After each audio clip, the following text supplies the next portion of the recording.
and welcome to Nye County. I'm Tom Gibson, and this is Chuck Augustin, and we are here to enlighten you and bring you the facts that other people dare not even dream about. Chuck? First, I want to start off with my own personal tribute to my good buddy and the guy I admire most in the world is Ray the Flagman. And the reason I'm bringing him up is he did, to me, one of the most amazing things I've ever seen in my life. There was a court case last week, and this lady was ready to be hauled off to jail. She had 3 children. She was a young mother, and basically her crime was not paying her monthly payments that were due for a crime that she confessed to, basically to avoid a stiffer penalty. And you know, she certainly didn't think she had committed any crime. But she was extremely emotional. Her defense counsel was trying everything to get her off, but the judge wasn't budging, and they were ready to put her in handcuffs. And right then, the flagman, who was a observer, as he always is in court, stood up and said to the defense counsel, "I'll pay her bill." And it was quite a large amount. And I went with him outside, and while we were paying the bill, they had taken her in the back, you know, in handcuffs.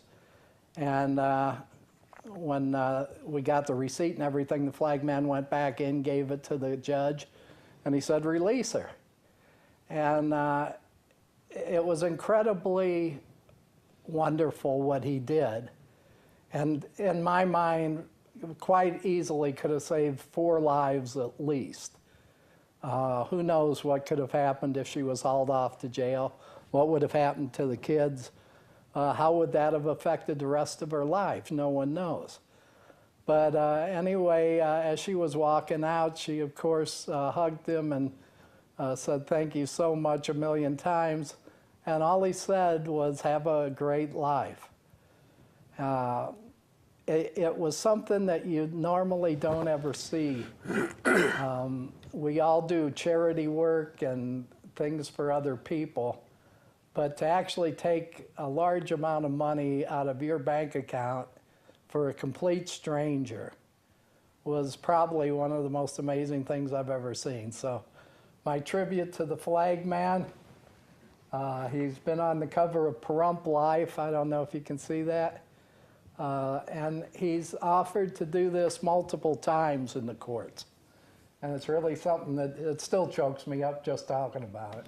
No, it's a great thing, and it's one thing to show up to court every day and just be a fixture there, but he actually produces, and that's great. And I just wish he had given me money when I was down and out, you know, all those years ago. But anyway, you know, you pick your spots.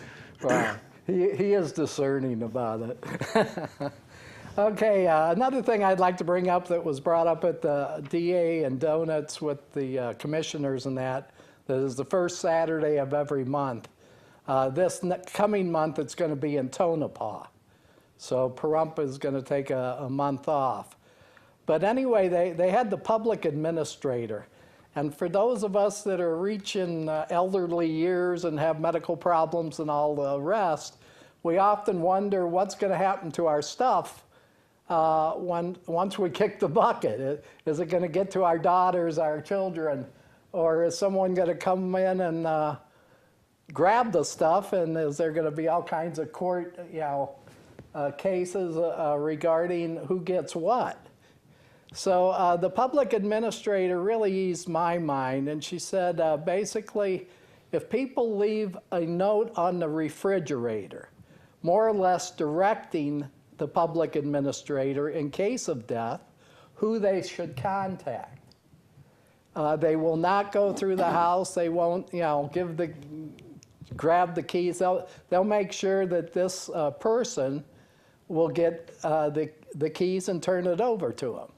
And that really eased my mind. And I know probate and all the rest still has to happen, but I certainly don't want, you know, who Yeah, knows like who going well, through. the Dyer family was infamous, Red Dyer and Jeannie Dyer, and the person would be laying there on the floor, not even cold yet, and they'd be stepping over the guy, reaching into all the drawers, and basically depleting the entire estate of anything that was valuable. And then finally they got caught, and I'm not sure what happened with him. He went to prison, but I don't know what happened after he was released. Apparently, she's passed on. She died in a I think some rest home in a different, under a assumed name in Mexico, if memory serves me. But nasty business when you're stealing from the dead, because I mean, they probably figure, oh well, they're dead. What do they know? But what was in the care and custody of the dead belongs also to the living, because that's what they want their loved ones to get that stuff, and otherwise it just goes into a bunch of greedy people's hands, and it's a bad thing. And I do know, and you, I'm sure, can attest to this, it's so important for you to get your affairs in order. If you do have any wealth you want to leave to your children. And first and foremost, put a note on the refrigerator directing the administrator who to contact.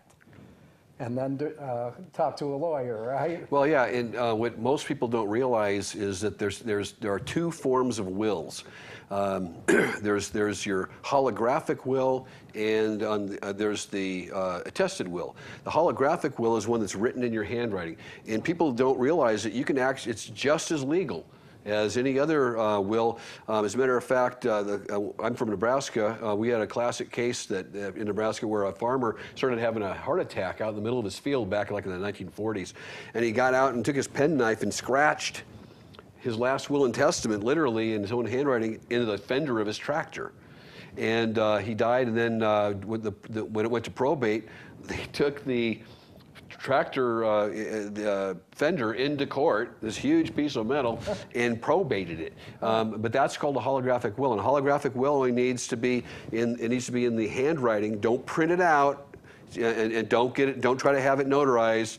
Just write what your desires are, and state that it is your will, that is your desires, and then sign it and date it. That's all you have to do, and it's just as legal as any other will. The problem with it is that you have to have a person come in and testify that the signature is the person's, and if you can't identify it and prove that that's the person's signature, then it could throw out the will. It could do that. The other is called an attested will, and you have, it's usually in print format, and then it's signed by the testator, and it also requires two witnesses and a notary. If you don't have the testator sign it, the two witnesses and the notary, it fails, and it's no good. So, but the good news is, once it's done and all those requirements are met, you don't have to have anyone going there and go, yeah, that's his signature. It's self-proving. But anyway, people, you should have a will, because if you don't, then it's up to the judge who decides when to get what and in what degrees.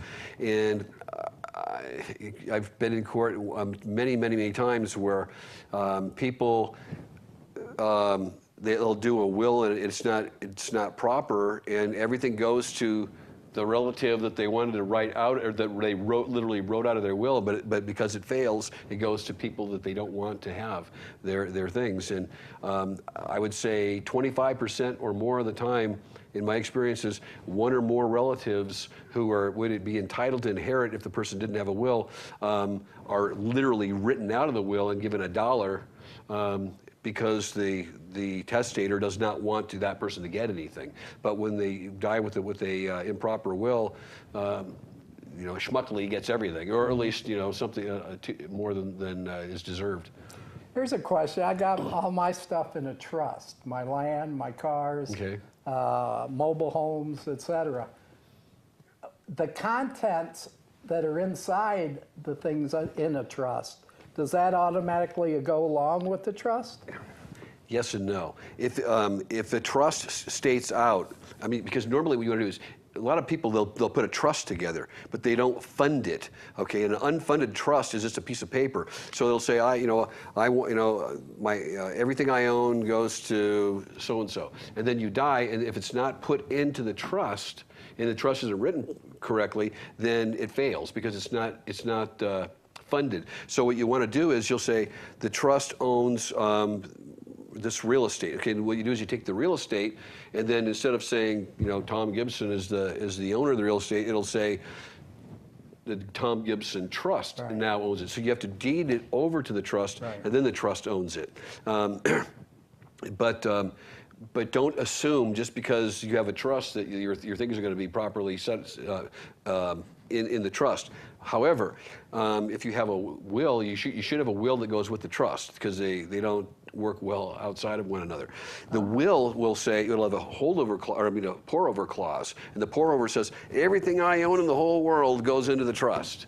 And then the trust, and the trust has a provision that says, anything poured over comes in here. Then you can get around some of those problems. And about how much is like a will? I charge generally like $125 to $150, depending on how much they want to put into it. A trust is way more expensive than that because there's a lot more work and there's a lot more paper involved. And those go for around $1,200, but again, they're much more complex. So anyway, that said, we got a couple things. So anyway, anybody that, if you can afford a trust, get one because it avoids probate. But if you don't have a lot of assets, then it's almost not worth spending the $1,200 if you only have $1,800 in assets. The other thing but for sure have a will if you can, because if you don't, then it'll go by statute, which then everything goes in certain degrees to, first it's to your children. If you have no children, then it goes to your siblings. If no siblings, then it goes upwards to your parents. If they're already deceased, then it goes downward to your nieces, nephews, so on and so on. So it's all expressed in statute, but in general, I just explained how it works. Okay, we're going to go to break. We'll be back. The phone lines are open. Give us a call.